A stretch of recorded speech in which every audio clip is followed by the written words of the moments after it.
Bonjour à tous, c'est Claire. Bienvenue dans cette vidéo où nous allons découvrir ensemble le marcheur de papier au pays du tarot, un tarot de Chloé Bonfil.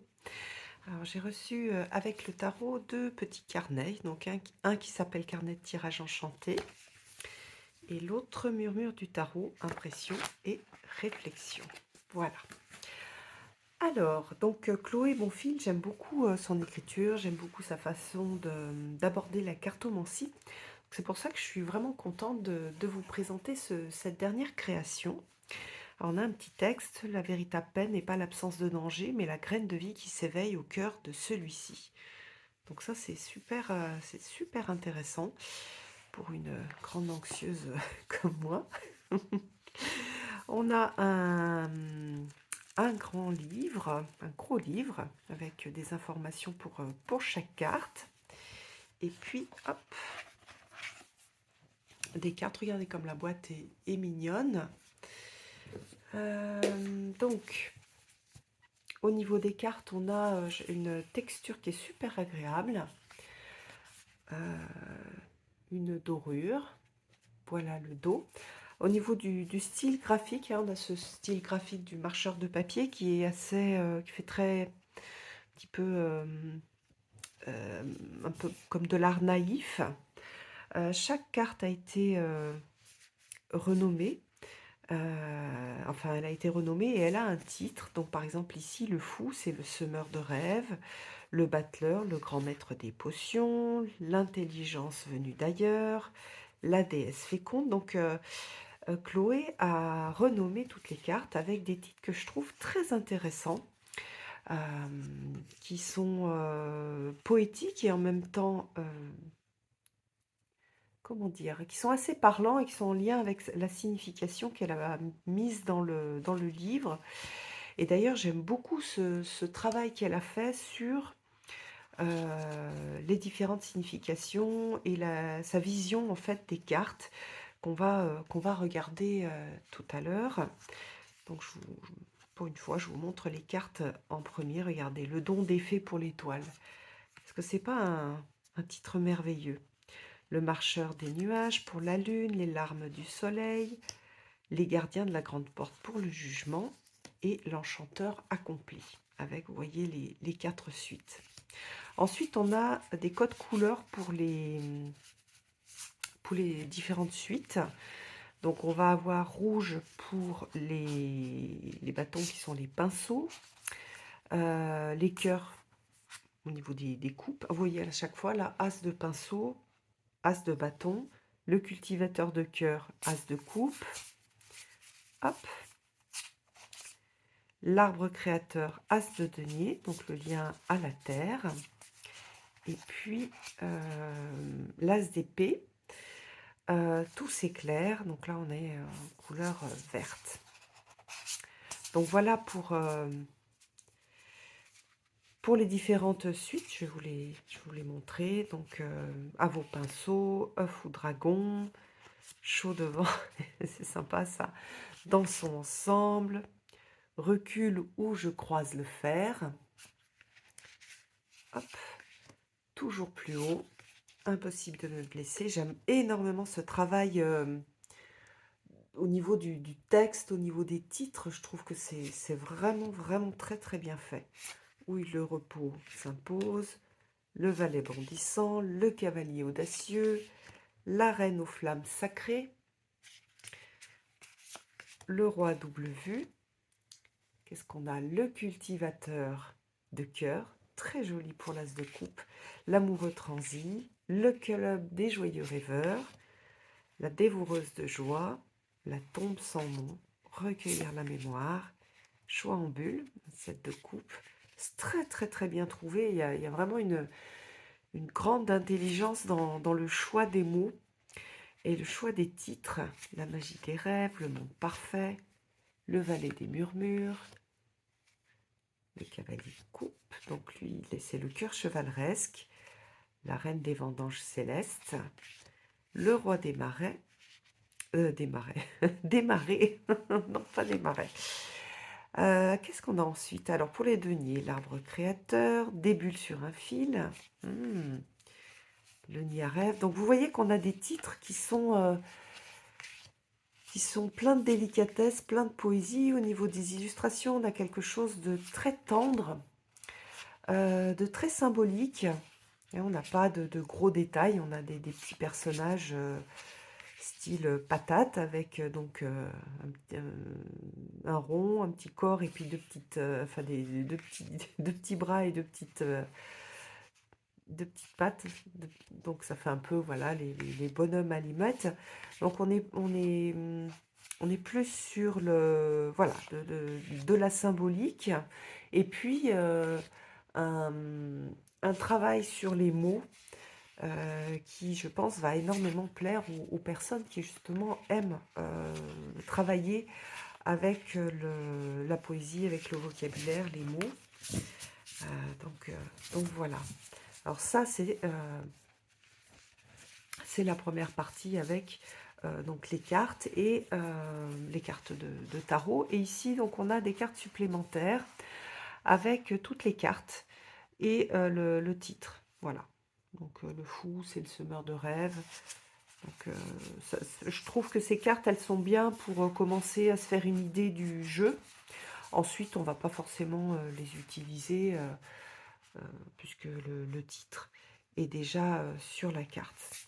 J'aime énormément que cette idée de mettre ce titre sur la carte. Je trouve que ça apporte quelque chose de particulier au jeu. Alors ensuite, donc, on a le livre. Registre enchanté des mondes du marcheur. Donc voilà Chloé. Et puis donc, qu'est-ce qu'on a dans le livre? Une introduction. Donc comment les aventures du marcheur de papier peuvent-elles m'aider à résoudre mes problèmes dans la vraie vie? Donc on a cette idée aussi de cheminement.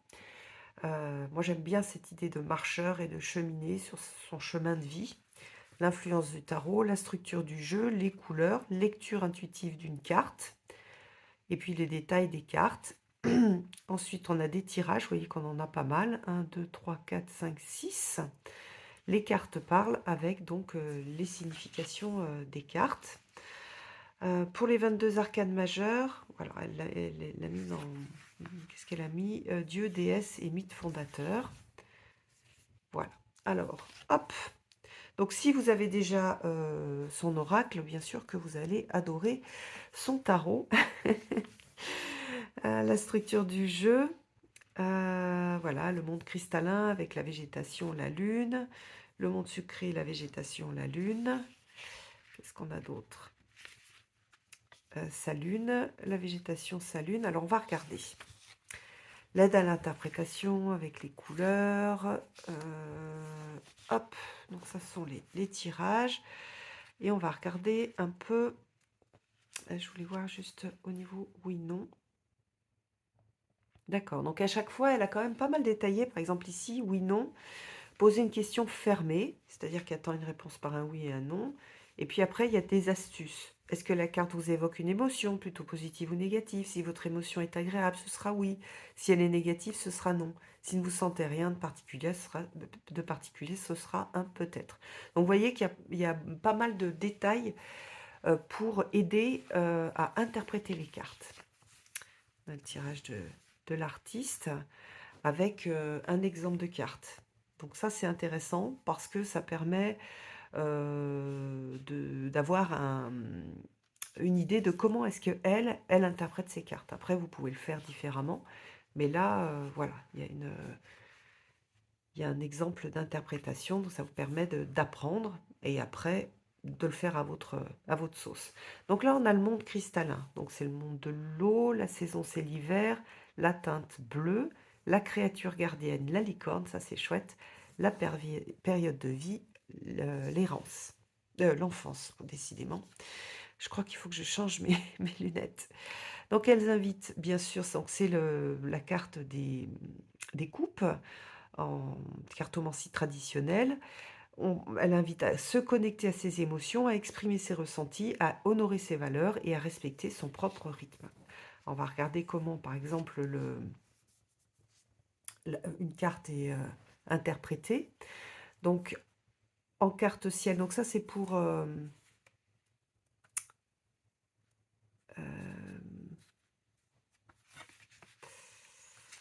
Alors, attendez.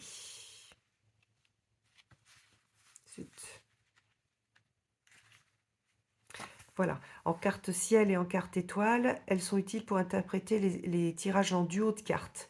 On peut considérer ces notes comme des mots-clés qui retranscrivent l'énergie de la carte.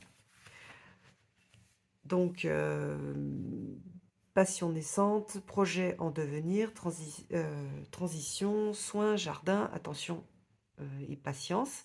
En carte étoile, donc on a à son rythme, minutieux, animé d'une intention pure, consciencieux, soigneux. Donc, vous voyez, ça c'est lié donc à des tirages particuliers. Ici, on a l'explication de la carte, notre marcheur de papier, très amoureux de la lune. C'est un grand romantique, il n'ose pas se déclarer sans y mettre les formes. Il a sacrifié un morceau de son cœur qu'il a mis en terre pour faire germer des cœurs d'amour. Il en cultive plusieurs et observe leur croissance en attendant de trouver celui qui se distinguera des autres. Il sait qu'un amour comme celui qu'il ressent ne pose qu'une fois dans une vie et il ne veut pas se méprendre en cueillant un amour éphémère. Donc après on a un message divinatoire. Donc quelque chose a besoin d'être nourri, cultivé avec amour et douceur. Il est question de patience et de persévérance. Nourrissez ce temps de gestation avec beaucoup d'amour. Des flashs intuitifs, donc tout vient à point à qui sait attendre. Cultivez en vous ce que vous voulez voir dans le monde. Faites un petit pas en direction de vos rêves. Un détail peut tout changer. Et après, on a l'ombre, vouloir aller trop vite, se laisser distraire, etc. Et la lumière, savoir perdre le temps, cultiver son jardin intérieur, prendre soin de soi, pardon, prendre soin de ce qui est important. Donc vous voyez on a pas mal d'informations avec quelque part un groupe de significations avec des mots-clés ici, en ciel et en étoile, qu'on peut regrouper tous ensemble. Un petit texte, un message divinatoire, des petits, comment dire, voilà, elle a appelé flash intuitif, mais ce sont des petites phrases de guidance. Et puis après, la partie, si par exemple c'est un frein, on va aller voir l'ombre. Et si c'est quelque chose, plutôt une qualité ou quelque chose une carte qui va représenter ce qui va bien, ou sur quoi on peut se baser pour avancer, on va voir ici, voilà, c'est savoir prendre son temps, cultiver son jardin intérieur, etc. Alors, les jeux de Chloé sont assez axés sur la psychologie, le développement personnel. Je les trouve vraiment mieux faits. Enfin, euh, c'est là où ils brillent, on va dire. C'est là où ils sont vraiment excellents et particuliers. Euh, alors, on va regarder les 22 arcanes majeurs aussi, avec donc un haut taux vibratoire pour ces arcanes majeures. Voilà, vous voyez que la structure est exactement la même. Hop, la fontaine des larmes, c'est joli pour la tempérance. Guérison, purification, cicatrisation, rétablissement, protection angélique, soins, nettoyage, douche.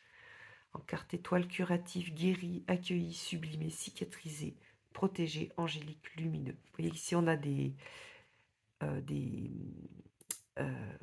des mots, ici des adjectifs. Donc voilà, alors après il est publié par les éditions Netaya. Donc c'est une toute petite maison d'édition. Donc voilà pour ce jeu que voilà, je trouve que c'est un jeu qui est très chouette pour travailler avec son enfant intérieur. C'est un jeu qui, je pense, va beaucoup plaire aux hypersensibles, hein. Chloé, c'est une hypersensible, aux gens qui ont cette sorte voilà, de délicatesse, de fragilité. Euh, donc Chloé, elle a beaucoup travaillé sur son hypersensibilité et je trouve que elle est capable justement de retranscrire quelque chose d'assez intéressant et qui peut être vraiment, ça peut être un très bon compagnon dans des périodes où on se sent vulnérable et fragile. On va se tirer une carte. Alors, au-delà des terres connues. Hop. Donc voilà, pour moi, c'est vraiment cet aspect qui est très très intéressant et très riche et très atypique en fait dans ce jeu. Donc qu'est-ce qu'on a comme guidance pour nous aujourd'hui? Voyage, traversée, transition, grande décision, passage, navigation, évolution, engagement, résilience. Donc on a cette invitation à faire ce voyage. Ça peut être un voyage de résilience, ça peut donc de- d'aller d'un endroit où on a quelque part nos réflexes automatiques, nos pensées automatiques qui sont gérées par des blessures et on va, on va petit à petit donc guérir, traverser pour aller dans un endroit où on va plus être guidé par le cœur ou par l'intellect et moins par les blessures. Alors, prends cette barque et vogue en ne quittant pas les yeux l'horizon. Surtout ne te retourne pas. Si tu le fais, tu seras changé pour toujours en feuille de papier, dit la lune à notre ami. C'est trop joli. Celui-ci embarque sans hésiter. Il sait qu'il doit entreprendre ce voyage. Il sent l'horizon l'appeler. Le maléfice ne se réalisera pas. Il se sent assez fort pour honorer son contrat, droit devant. Le doute n'est plus permis. Il est déjà parti. Alors cette carte évoque le mouvement et apparaît souvent dans les moments de transition. Dans un tirage, regardez la carte qui se trouve à gauche. Elle vous permettra de savoir ce que vous quittez et celle de droite vers quoi vous vous dirigez. Il est question de patience. L'énergie de cette carte peut s'étendre sur plusieurs semaines, voire plusieurs mois. Donc voilà, vous êtes en pleine transition, vous savez ce que vous ne voulez plus, mais pas encore ce que vous voulez. Vous tournez une page de votre existence. Donc dans l'ombre, ça peut être un moment où on se sent perdu, une impression de flottement, le passé qui empêche d'avancer. Donc on a vraiment cette idée-là à gauche, on a ce passé. Et puis la lumière, donc c'est à droite, c'est partir pour quelque chose de mieux, se mettre en chemin, prendre une décision pour son plus grand bien. Donc voilà, on a toutes, toutes ces propositions pour l'interprétation de cette carte. Et à nouveau, vraiment, j'aime beaucoup, beaucoup. C'est vrai que moi, je suis complètement amoureuse de l'écriture de Chloé, ce qu'elle est capable de transmettre dans son guide. Je trouve que c'est vraiment précieux. Et à nouveau, c'est un jeu qui va vous accompagner avec beaucoup de douceur, beaucoup de bienveillance et qui va être parfait pendant des périodes de grande fragilité.